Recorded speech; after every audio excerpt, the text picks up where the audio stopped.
do you agree with the view that Muhammad bin Tughlaq was transcendent failure, and why did he fail to achieve the ideals he had set for himself? So they are talking here about the steps taken. So they are talking about here the steps taken by Muhammad bin Tughlaq, जो कि उनकी life time में बहुत ही ज़्यादा infamous decisions उनके रहे हैं, mistakes रही हैं, बहुत सारे अलग अलग तरीके से इसको पूछा जा चुका है।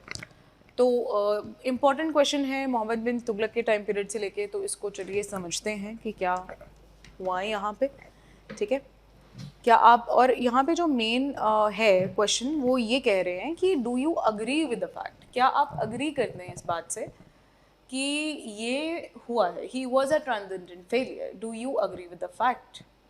तो कितनी हद तक आपको लगता है कि वो फेलियर था, ये आपको बताना है। ये क्यों फेल हो जाता है अपने एम्स को अचीव करने के लिए जो इसने सेट किए थे यहाँ पे, जिस वजह से ये सारे स्टेप्स लेता है, क्यों नहीं ये सक्सेसफुल हो पाता, उसके बारे में यहाँ पर बताना है। तो पहले तो स्टेप्स देखने पड़ेंगे, फिर उसका एनालिसिस करेंगे हम लोग।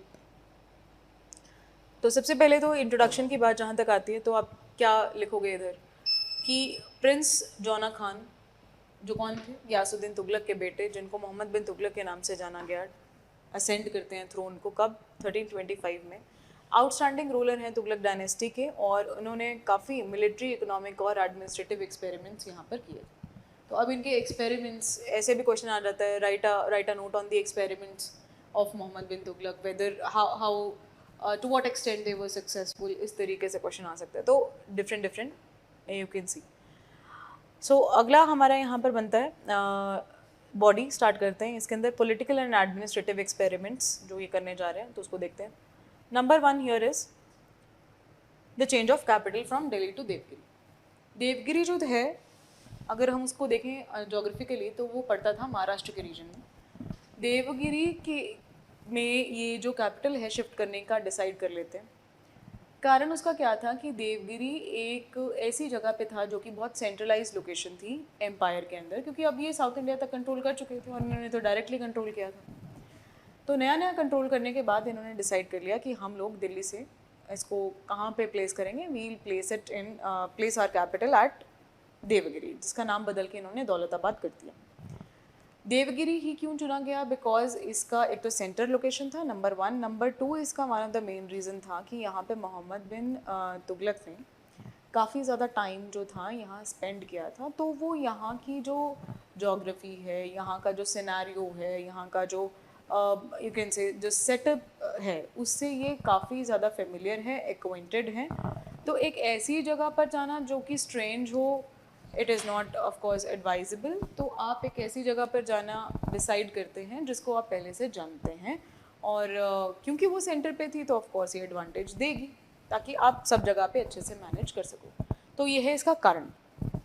अब ये करने के लिए यहाँ पर बहुत सारा प्लानिंग, प्रेपरेशन, ये सब कुछ होता है।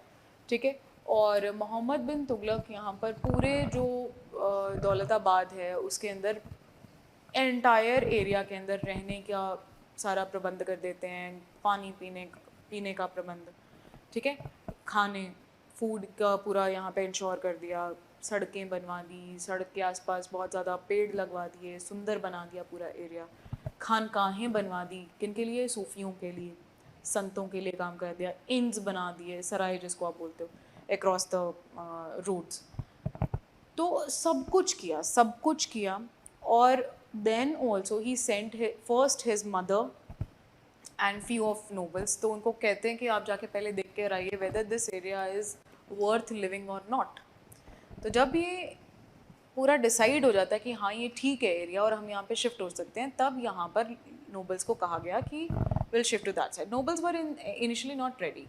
तो नोबल्स को यहाँ पे कन्विंस किया जाता है। नोबल्स कहते हैं कि आप हमारा सारा खर्चा उठाएंगे, मतलब यहाँ से लोडिंग से लेके वहाँ ऑफ लोडिंग तक वो आपने करवाना है, और हमारा रहने का सारा खर्चा आपने उठाना। तो ये कहते हैं कि ठीक है, मैं सारा कुछ मैं उठाऊँगा, आप चलिए। सारा ट्रांसपोर्टेशन का खर्चा उठाया, एवरीथिंग वगैरह वगैरह सब काम किए उनके लिए, ऐशो आराम का सब काम हो गया, सारा डॉक्यूमेंटेशन उधर जाके शिफ्ट किया।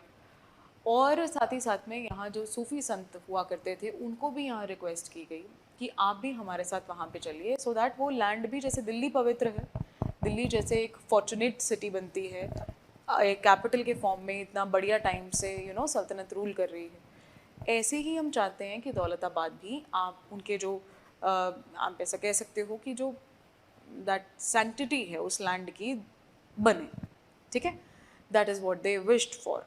तो ये काम इन्होंने करना स्टार्ट करते हैं, बट एक प्रॉब्लम आ जाती है यहाँ पर। क्या हुआ कि जो आसपास वाला एरिया था वहाँ पर जब ये पहुँचते हैं तो इनको टाइम अभी कुछ ही समय हुआ होता है, और kind of rebellious tendency started, plague फैल गया था इस एरिया में और मोहम्मद बिन तुगलक बीमार पड़ जाते हैं। ऐसी सिचुएशन के अंदर रिबेलियंस जो थे वो तेज़ हो गए और आसपास वाले सभी लोगों ने, सभी राजाओं ने यहाँ पर अपनी इंडिपेंडेंस डिक्लेयर करनी स्टार्ट कर दी। So now the king was present at a location where he was surrounded by a lot of enemies and the borders were not secured. At this point of time, Muhammad bin Tughlaq decides that he could no longer stay here, the capital should not be in this area and we should go back to Delhi. So वो लोग decide करते हैं कि हम दिल्ली वापस जाएंगे और वहाँ पे जाके हम लोग रहने वाले हैं और हम आगे इसको लाइक दौलताबाद वाला केस अब हम दोबारा नहीं करेंगे, शिफ्ट कर लिए कैपिटल दोबारा से। सो ओवरऑल इसके अंदर जो खर्चा आता है बहुत ज़्यादा वो हो जाता है, जिसकी वजह से स्टेट ट्रेजरी के ऊपर एक बहुत बड़ा बोझ आ जाता है, बर्डन आ जाता है, ठीक है। अब यहाँ पर इसको भी देख लो, पूरा तो प्रोसेस मैंने समझा दिया। तो यहाँ पे लिख लिया कि Daulatabad centrally located, equi distant from Delhi, ये भी था, और मंगोल अटैक से काफ़ी ज़्यादा सेफ थी।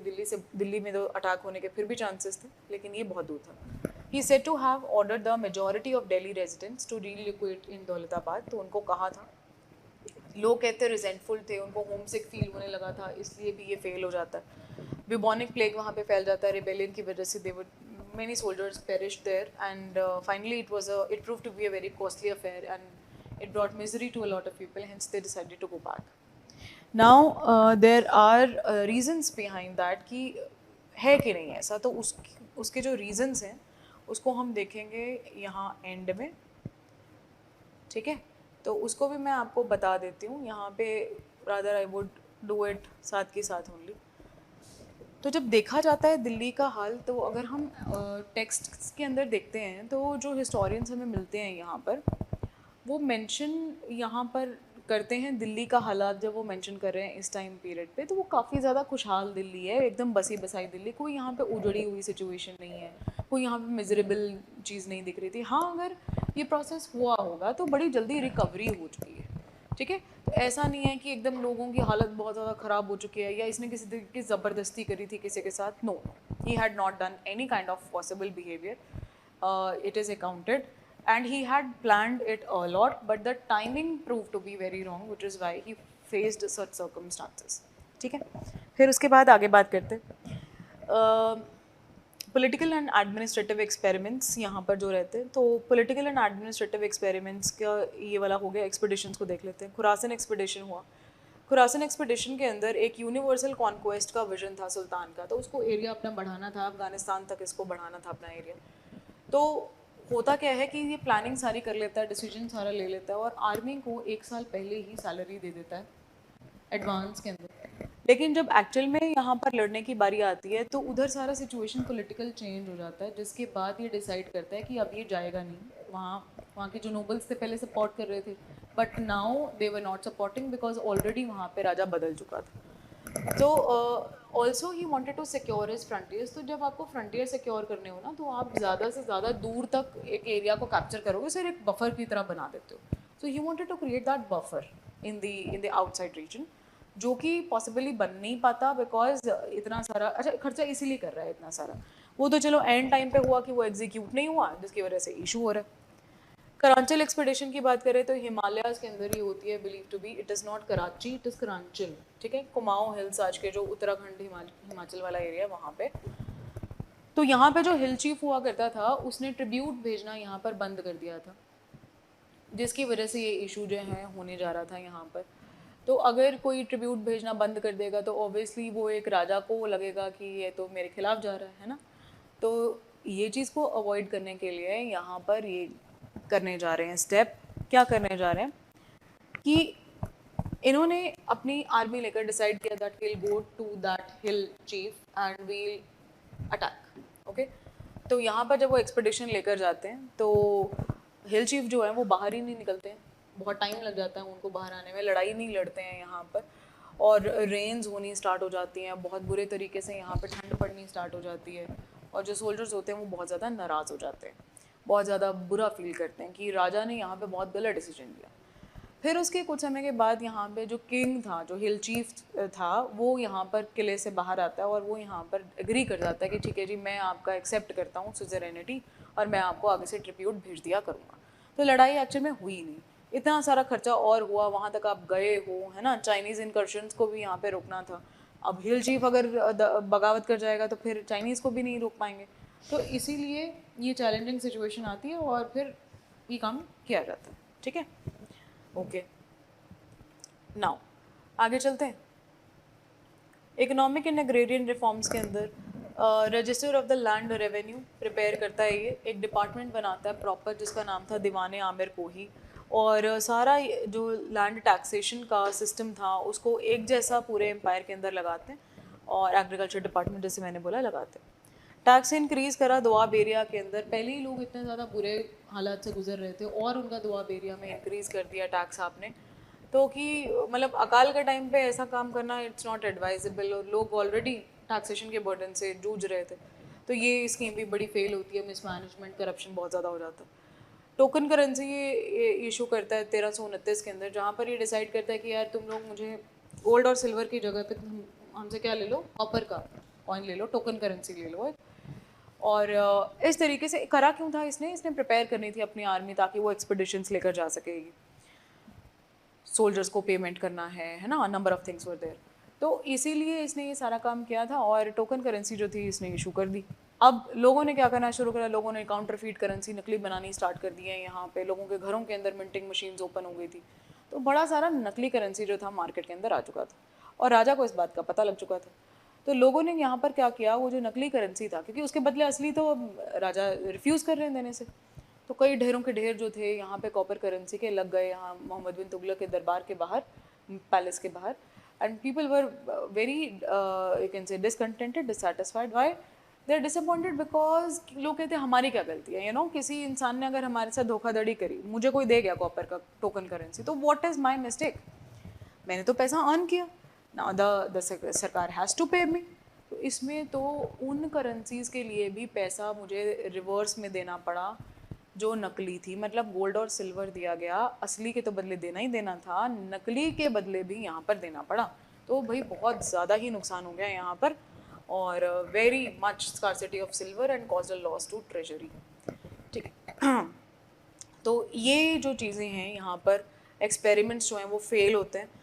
और अगर मैं यहाँ पे करेंसी वाले की बात करूँ तो हाँ, लोग जो हैं रियल सिग्निफिकेंस जो इसका था नहीं समझ पाते हैं एक्चुअल में, और प्रिकॉशनरी मेजर्स यहाँ पर नहीं लिए जाते हैं सुल्तान के द्वारा, जिसकी वजह से ये सिस्टम प्रॉब्लम बन जाती है।